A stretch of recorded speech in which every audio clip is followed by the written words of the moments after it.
Good morning, it's Wednesday the 16th of June. The weather has gone down substantially and we're leaving this morning from Kirkwall and we're heading towards a little harbour on Stronsay called Whitehall Harbour. It's between Stronsay and Papa Stronsay. It hasn't got any pontoons, but you can tie up against the wall if there's enough room for you, that is. We've set off precisely at 8 o'clock simply because the tides around these ports are basically at the wrong time. They're unbeatable. So I've timed my departure now to go up this sound, then to meet the West Ray Sound. It'll still be on the flood, that's going north, and I'll have about half an hour of that, and then the ebb will be flowing north. I'll have half an hour of that, and then the flood will start pushing us south, and that should take us round the hazards and lead us towards Stronsay Harbour. So it's flat calm at the moment. I'm not even going to try to sail because it's so, you've got to be so precise. When these islands, when they empty north. When it floods, of course, they flood south. But the islands are positioned such where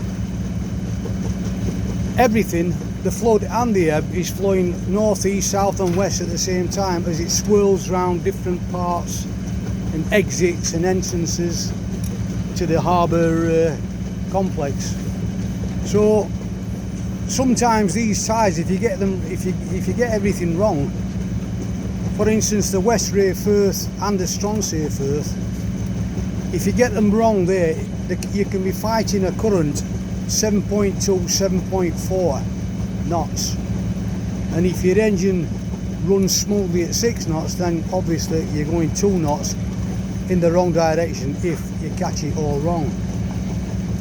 But I've timed my departure to hit the tide in the West Ray and the Stronsay Firth, where it's just turning.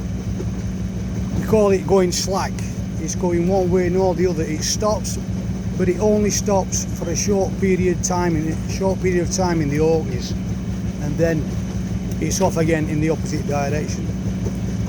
So at the moment now I'm picking up the ebb, which is basically pulling or emptying northeast. When I get halfway across the West Ray Stronsay Firth, because they join there, it'll start flooding again going south, and I'll get pushed south a wee bit. And then when I straighten up and turn slightly north to go around the top of Stronsay, I should get a little bit of current pushing me in that direction, a northeasterly direction, and then I'll turn around some marker buoys, a couple of starboards and 3 port hand buoys, and I'll be safely in the harbour. Well, that's the plan. So I'll keep you informed on the way if I can. If I'm not keeping you informed, it's because I'm hanging onto the wheel, but I can't see any problem this morning. It's flat calm, the engine's on, I'm on the autopilot. It should be an easy trip, but things can change very quickly in these parts. So I'll keep you informed and I'll come back to you later.